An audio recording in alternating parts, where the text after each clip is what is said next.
Hello Jai Hind student, welcome back to physics resource centre 2.0। और आज के इस वीडियो में हम लोग जो न्यूमेरिकल सीरीज हल कर रहे थे, जो न्यूमेरिकल हल कर रहे थे इस विद्युत धारा के चैप्टर से, इसमें हम लोग कुछ और भी सीरीज को आगे बढ़ाएंगे और इसमें और भी न्यूमेरिकल्स को सॉल्व करेंगे। हमने अप्रॉक्स 40 मिनट के 2 वीडियोज दे चुका हूँ इस पर। उसमें हमने केवल 15 क्वेश्चन ही सॉल्व कर पाए। क्यों? उसका रीज़न था क्योंकि क्वेश्चन सो लेंदी, मतलब इतने सारे लेंदी हैं। कैलकुलेशन है उसका केवल, आसान तो बहुत ज़्यादा है लेकिन कैलकुलेशन है तो टाइम लगता है, तो टाइम लगा बेसिकली 40 मिनट का। परंतु अब हम लोग जो क्वेश्चन है ना उस टाइप के क्वेश्चंस की बात नहीं करेंगे जिस क्वेश्चन को हम लोग सॉल्व कर चुके हैं। आपसे मैं पहले दिन ही बताया था, पहले वीडियोज़ में ही बताया था विद्युत धारा वाले के, कि इससे लगभग 70 प्लस प्रश्न पूछे गए हैं। तो 70 प्लस प्रश्न पूछने का मतलब एक बहुत ज़्यादा हो जाता है, ठीक ना। तो हम लोग इसमें आगे अपने 16वें प्रश्न से शुरुआत करते हैं। इसके बाद हम लोग देखेंगे कौन कौन सा क्वेश्चन हम लोग सॉल्व कर सकते हैं, कि जो कौन कौन प्रश्न है जो अलग तरीके के पैटर्न पर पूछा गया है। तो यहाँ पर हम लोग 16वें प्रश्न को देखते हैं। आज जो 16वां प्रश्न है वो दिया गया है, दिए गए परिपथ में 1.5 एम्पीयर की धारा प्रवाहित हो रही है। ज्ञात कीजिए प्रतिरोध आर का मान। और दूसरा है ए व बी के बीच विभवांतर का वैल्यू प्राप्त करना है, ठीक ना। तो आपको एक परिपथ दे रखा है और उसके कह रहा है कि उसमें 1.5 एम्पीयर की धारा प्रवाहित हो रही है। जैसे ये एक परिपथ इस प्रकार से करके दे रखा है, ये परिपथ है। इधर से भी एक 3 प्रतिरोध है इस परिपथ में, ठीक ना। यहाँ पर जो पॉइंट है वो पॉइंट बी है और यहाँ पर पॉइंट जो है वो ए है, यानी ए और बी। इसका जो वैल्यू दे रखा है वो कितना है, 1.5 एम्पियर धारा इसमें बह रही है इसमें। और इसका जो वैल्यू है इस प्रतिरोध का 2 ओम है। इसका सिरों के बीच जो विभवांतर है वो 1 वोल्ट विभवांतर है। और इसका जो प्रतिरोध है आर, इसका वैल्यू हमें नहीं पता है, आर ओम है, ठीक ना। और ये है आपका तीसरा प्रतिरोध जो कि 4 ओम का है। इसमें जो धारा जा रही है इधर है, ठीक ना, यहाँ से इस तरीके से धारा फ्लो कर रही है। इसमें बता रहा है कि दिए गए परिपथ में 1.5 एम्पीयर की धारा प्रवाहित हो रही है, ठीक ना। तो धारा का वैल्यू दे रखा है और आपसे पूछ रहा है 3 प्रश्न है, दिए गए प्रतिरोध आर का भी वैल्यू चाहिए, ठीक ना। पहले प्रश्न में है प्रतिरोध आर का मान क्या होगा, प्रतिरोध आर का मान। और जो दूसरा प्रश्न है वो है ए व बी के बीच विभवांतर, ए व बी के बीच विभवांतर, ए व बी के बीच विभवांतर। देखो बहुत इजी प्रश्न है और कुछ है नहीं इसमें, जितना कह लीजिए इजी है। और इसमें कुछ नहीं, बस आपको ये 2 वैल्यू, 2 प्रश्न के आंसर प्राप्त करने हैं, ठीक ना।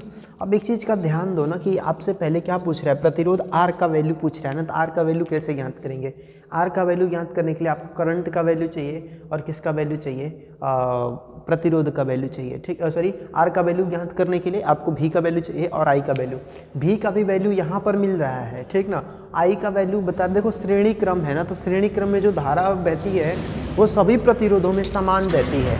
आपको अगर ये कॉन्सेप्ट याद रहेगा ना तो लग जाएगा, जितना धारा इस 2 ओम के प्रतिरोध में जाएगी उतना ही इस आर में जाएगी, उतना ही इस 4 ओम के प्रतिरोध में जाएगी।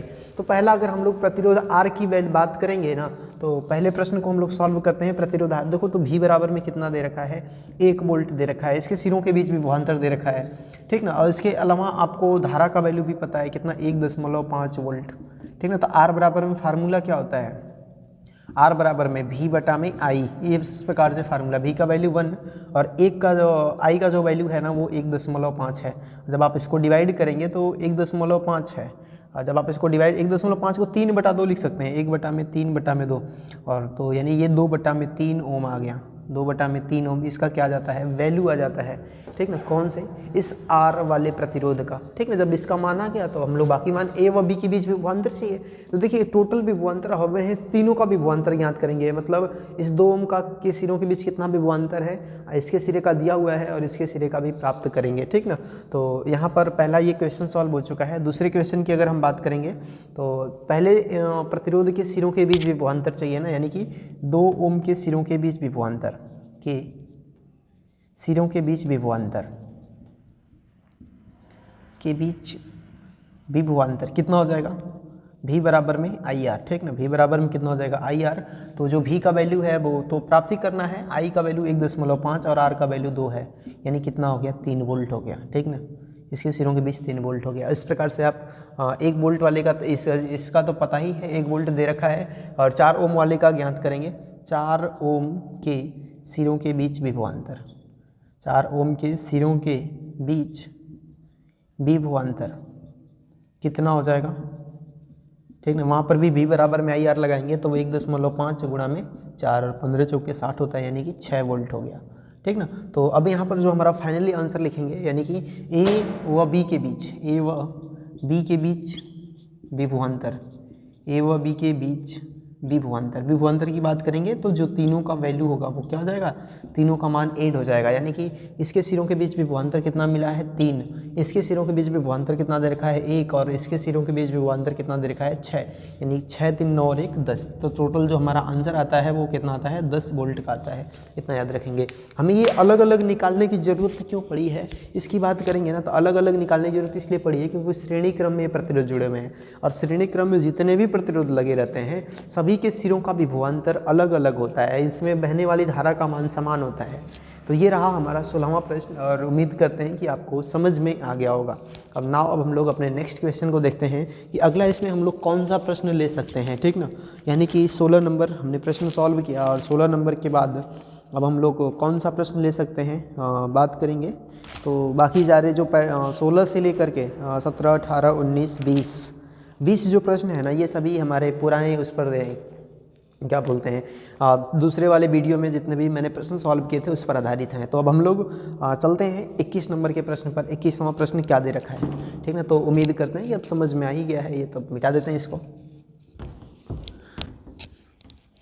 ठीक है, देखिए 21 नंबर का जो प्रश्न है वो थोड़ा सा अलग तरीके का है। ठीक ना, अलग तरीके का नहीं है, बिल्कुल है तो इजी, लेकिन बस आपको बताना ज़रूरी है। कह रहा दिए गए विद्युत परिपथ में सेल का आंतरिक प्रतिरोध ज्ञात कीजिए। ठीक ना, सेल का आंतरिक प्रतिरोध ज्ञात करना है।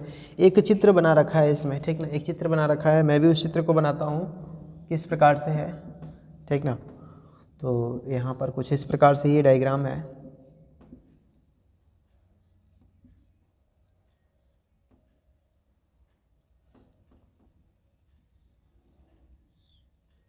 प्लस माइनस, ठीक ना, और यहाँ से 1.5 वोल्ट का विभवांतर दिया जा रहा है। यहाँ पर जो है एक आंतरिक प्रतिरोध लगा हुआ है, इस प्रकार से इसको कर देते हैं। और यहाँ पर जो है ये 0.6 एम्पियर की धारा जा रही है। इसका जो वैल्यू है वो है 3 ओम, और इसका भी जो वैल्यू है वो है 3 ओम। और आपको स्मॉल आर, ये इसका जो वैल्यू है ना स्मॉल आर है, यही आपको ज्ञात करना है। ठीक ना, अब देखो आपसे क्या आ रहा है कि स्मॉल आर का वैल्यू ज्ञात करिए ना। तो यहाँ पर याद रखना ये स्मॉल आर सेल का आंतरिक प्रतिरोध कहते हैं। तो सेल का आंतरिक प्रतिरोध क्या, सॉरी इसमें हाँ सेल का आंतरिक प्रतिरोध किसे कहते हैं। आंतरिक प्रतिरोध ये कहेंगे कि सेल के घोल के कारण धारा के मार्ग में जो बाधा उत्पन्न होती है ना, उसे आंतरिक प्रतिरोध कहते हैं।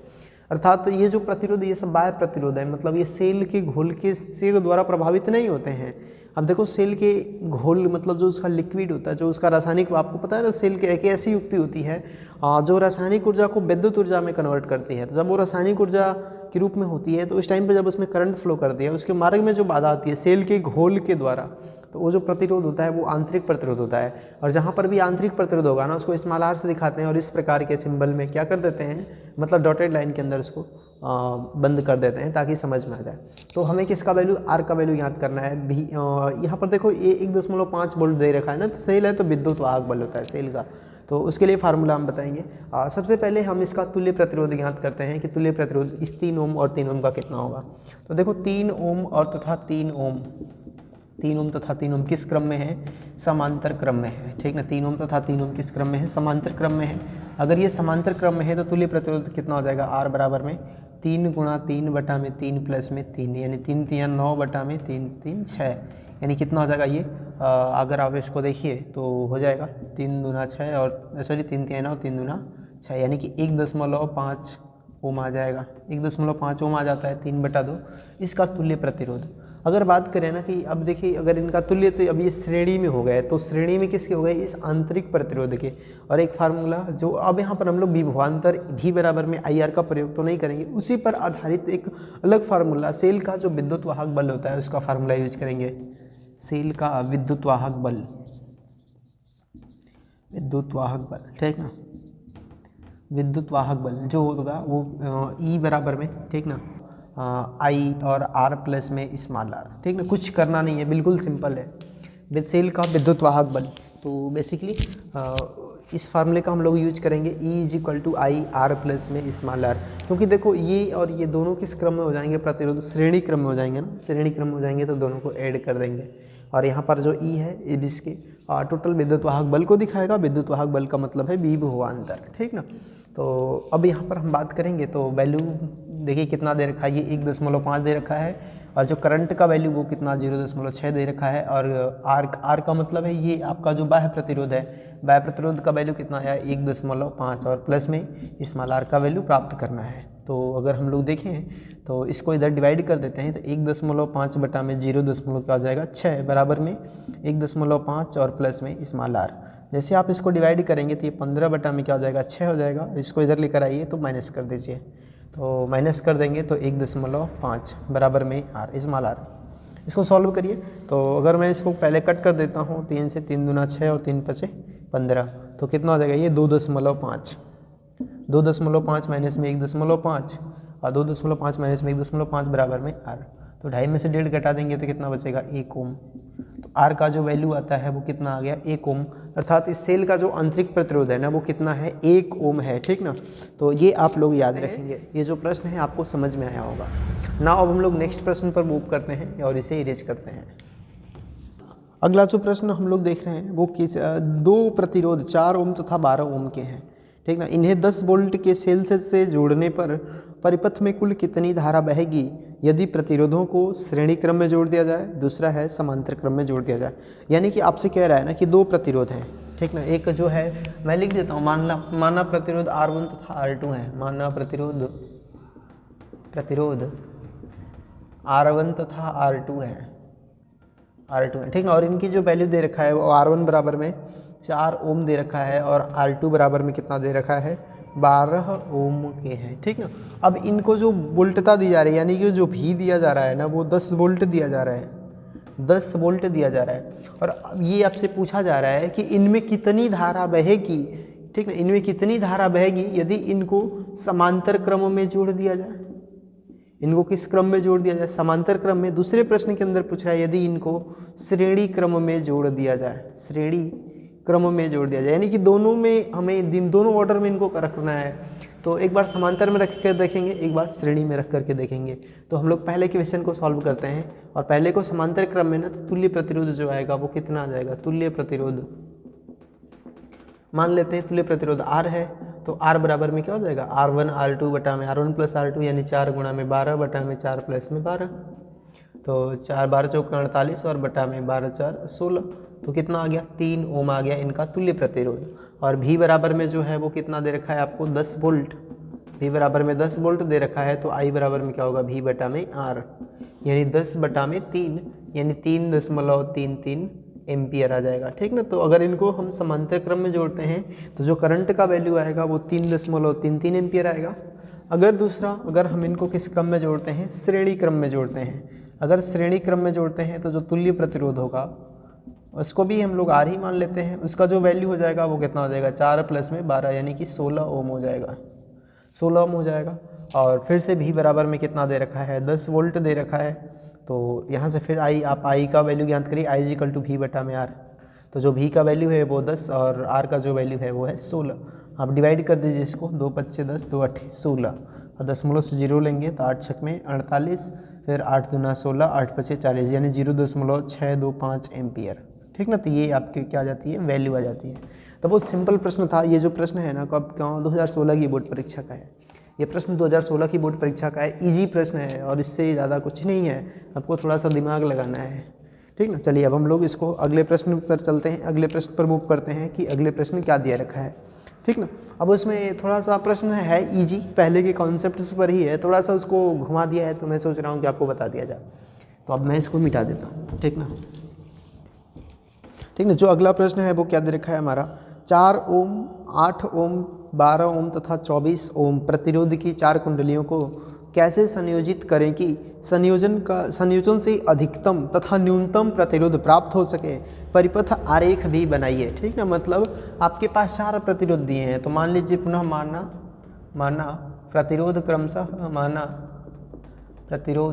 क्रमशः R1, R2, R3 तथा R4 है, R1 R2 तथा R4 हैं। ठीक ना। मान लीजिए हम आपने मान लिया R1 R2 R3 तथा R4 है, इस प्रकार से आपने मान लिया, ठीक ना। तो R1 का जो वैल्यू दे रखा है वो कितना है, 4 ओम है, ठीक ना। R2 का जो वैल्यू दे रखा है वो कितना है, 8 ओम है। R3 का जो वैल्यू दे रखा है वो कितना है आपका 12 ओम है, 12 ओम है। और R4 का जो वैल्यू दे रखा है वो कितना है, 24 ओम है। अब इसमें प्रश्न में कहे किस प्रकार से संयोजित करें कि इसमें अधिकतम और न्यूनतम प्रतिरोध प्राप्त हो, ठीक ना। तो अधिकतम और न्यूनतम प्रतिरोध प्राप्त करना है तो पहली कंडीशन के लिए अगर अधिकतम प्रतिरोध प्राप्त करना है, ठीक ना, आप लिखेंगे यहाँ पर अधिकतम प्रतिरोध प्राप्त करना है। अधिकतम प्रतिरोध प्राप्त करना होगा तो किस क्रम में जोड़ेंगे, समांतर क्रम में जोड़ेंगे, ठीक ना। किस क्रम में जोड़ेंगे, समांतर क्रम में जोड़ेंगे या समांतर क्रम में संयोजित करेंगे। अगर आप इनको समांतर क्रम में सॉरी अधिकतम प्रतिरोध है ना, तो अधिकतम प्रतिरोध के लिए श्रेणी क्रम में संयोजित करेंगे, ठीक ना। मैं गलत बोल गया, अधिकतम प्रतिरोध के लिए श्रेणी क्रम में संयोजित करेंगे। तो अब यहाँ पर हम लोग करते हैं श्रेणी क्रम में। तो R बराबर में क्या हो जाएगा, R1 + R2 + R3 + R4, R1 + R2 plus में R3 प्लस में R4। आप ऐड कर लीजिए 4 प्लस में 8 प्लस में 12 प्लस में 24, ठीक ना। 8 4 12 12 24 और 2 48, यानी कि अगर आप इनको श्रेणी क्रम में जोड़ते हैं तो इनका जो तुल्य प्रतिरोध आता है वो कितना आएगा, 48 ओम। रे डायग्राम बोले, सर्किट डायग्राम बनाना है, परिपथ आरेख बनाना है कि इससे बनाएंगे परिपथ आरेख। देखिए इसके लिए इस प्रकार से करके आप 4 प्रतिरोधों को ऐड कर दीजिए।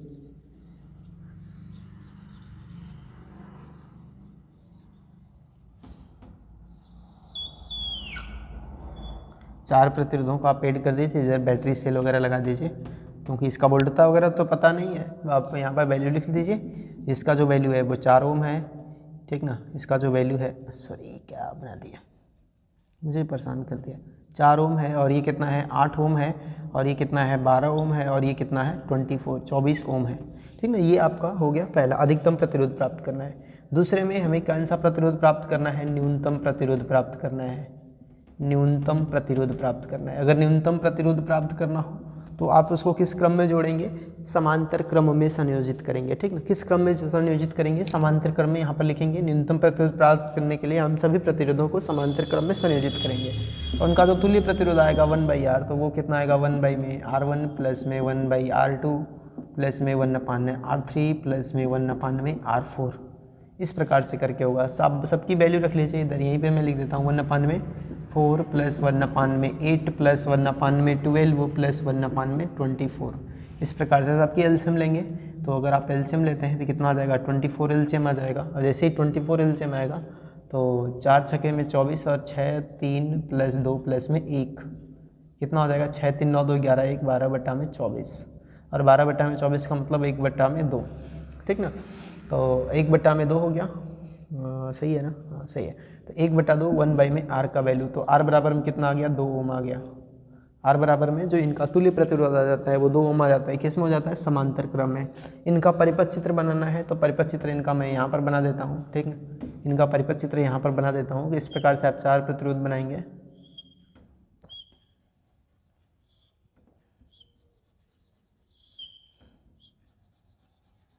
चार प्रतिरोध बन गए और इन्हें क्या करेंगे, आप किसी एक बिंदु से संयोजित करेंगे। इस प्रकार से इनके सभी सिरों को एक बिंदु से मिला देंगे। इधर भी इनके सभी सिरों को आप एक बिंदु से मिला देंगे, संयोजित कर देंगे, ठीक ना। इसको संयोजित कर देंगे इधर किसी बोल्ट से। अब बोल्ट्स का मतलब किसी बैटरी वगैरह से, प्लस माइनस। और यहाँ पर इसको वैल्यू दे दीजिए 4 ओम, इसको 8 ओम, इसे दे दीजिए 12 ओम और इसे दे दीजिए 24 ओम, ठीक ना। तो इस प्रकार से करके हमने परिपथ चित्र भी बना दिया, ये श्रेणी क्रम का और ये समांतर क्रम का। तो ये रहा हमारा ये वाला प्रश्न। ये प्रश्न जो है 2016 की बोर्ड परीक्षा का ये भी प्रश्न है, ठीक ना। 2016 की बोर्ड परीक्षा का भी प्रश्न है। देखो इजी प्रश्न है, कुछ भी नहीं करना है, बस आपको कैलकुलेशन करना है। अलग अलग तरीके से प्रश्नों को पूछेगा। भाई वो भी कहाँ से प्रश्न लाएगा, सोचो। बस इन्हीं प्रश्नों में तो आपको कभी इसका वैल्यू प्राप्त करने के लिए कहेगा, कभी उसका वैल्यू प्राप्त करने के लिए कहेगा, लेकिन कहेगा तो ज़रूर, करना तो पड़ेगा। चलिए हम लोग अब अगले प्रश्न की तरफ चलते हैं और इसे मैं इरेज कर देता हूँ, लेकिन अगला जो प्रश्न दे रखा है वो बहुत ही बेहतरीन प्रश्न है, एक कॉन्सेप्ट पर है। कह रहा है 2 प्रतिरोध 3 ओम तथा 5 ओम के हैं, इन्हें किसी सेल से जोड़ने पर कौन सा प्रतिरोध अधिक गर्म होगा।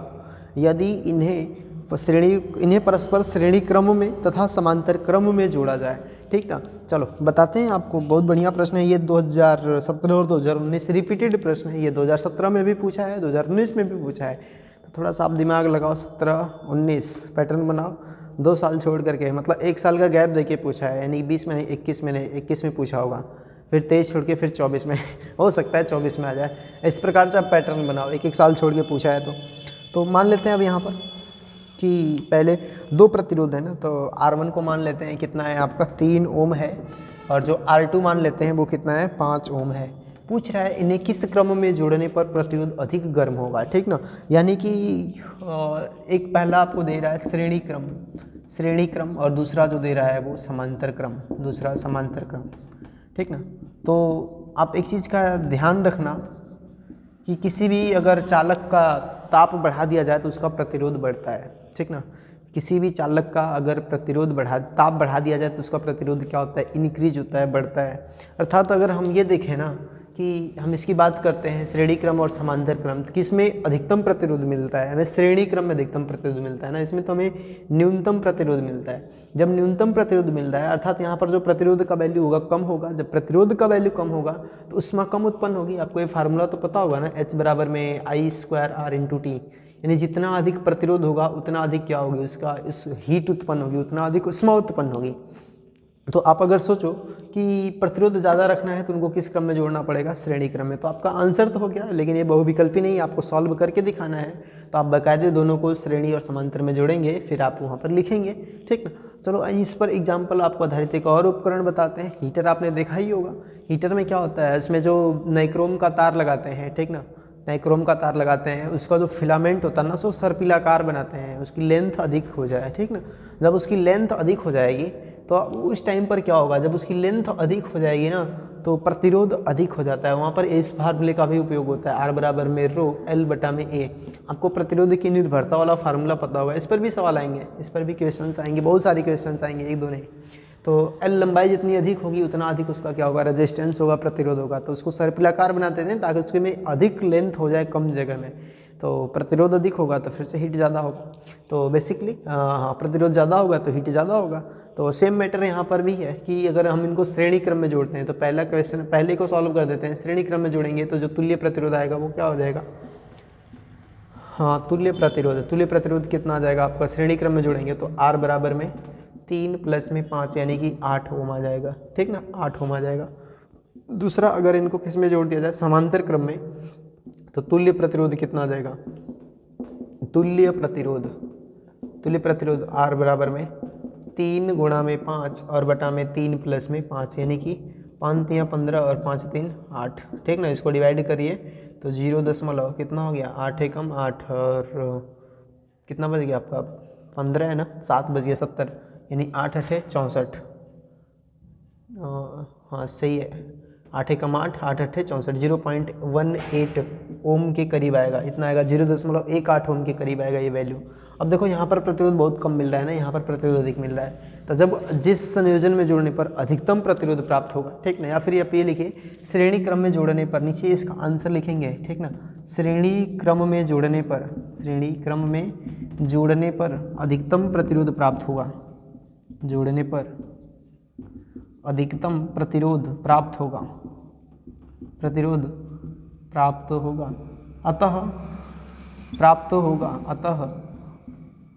अतः श्रेणी क्रम में जोड़ने पर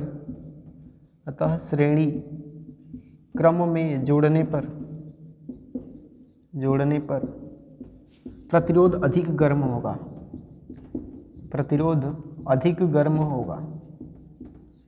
अधिक गर्म होगा। ठीक ना, तो ये आप लिखना है इसका आंसर।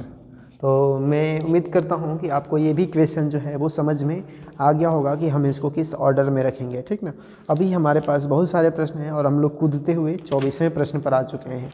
ठीक ना, हम लोग कूदते हुए कौन से प्रश्न पर आ चुके हैं, 24वें प्रश्न पर आ चुके हैं। अब हम लोग बीच में सभी प्रश्नों को छोड़ते हुए, क्योंकि वो हमारे पिछले प्रश्नों पर आधारित हैं, इसलिए अब हम लोग 29वें प्रश्न पर चलते हैं। ठीक ना, अब 29वें प्रश्न पर चलते हैं कि 29वां प्रश्न क्या दे रखा है।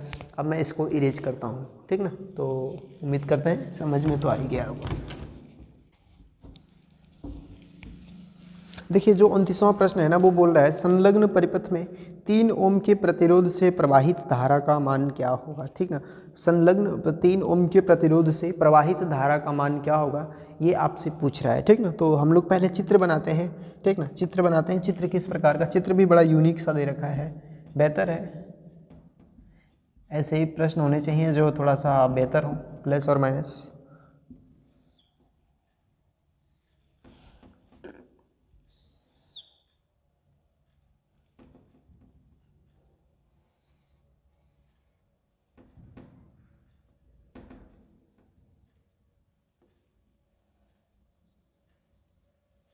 इस प्रकार से प्रश्न दे रखा है। यहाँ पर जो विभव है वो 3 वोल्ट है और यहाँ पर जो इसका मान है वो 3 ओम है और इसका भी जो मान है वो कितना है 3 ओम है और इसका जो वैल्यू है वो कितना है 6 ओम का प्रतिरोध है। आपसे पूछ रहा है संलग्न परिपथ में 3 ओम के प्रतिरोध से प्रवाहित धारा का मान ज्ञात कीजिए। ठीक ना, अब देखो आपको एक चीज़ याद रखना होगा ना कि 3 ओम के पहले आपको पूरे परिपथ का तुल्य प्रतिरोध ज्ञात करिए कि परिपथ का जो है तुल्य प्रतिरोध कितना होगा। ठीक ना, परिपथ के तुल्य प्रतिरोध की बात करेंगे तो अगर देखो ये प्लस वाला सिरा है और ये माइनस वाला सिरा है, जैसे आप इसको खींचेंगे ना तो ये और ये 3 और 3 ये किस क्रम में आपको मिल रहे हैं, श्रेणी क्रम में मिल रहे हैं ना, ये श्रेणी क्रम में मिल रहे हैं। कौन कौन से, 3 ओम और 3 ओम, और इनका जो तुल्य आएगा वो 6 ओम के साथ समांतर क्रम में होगा। ठीक ना, तो हम लोग यहाँ पर लिखते हैं 3 ओम तथा 3 ओम किस क्रम में है, श्रेणी क्रम में है, श्रेणी क्रम में है।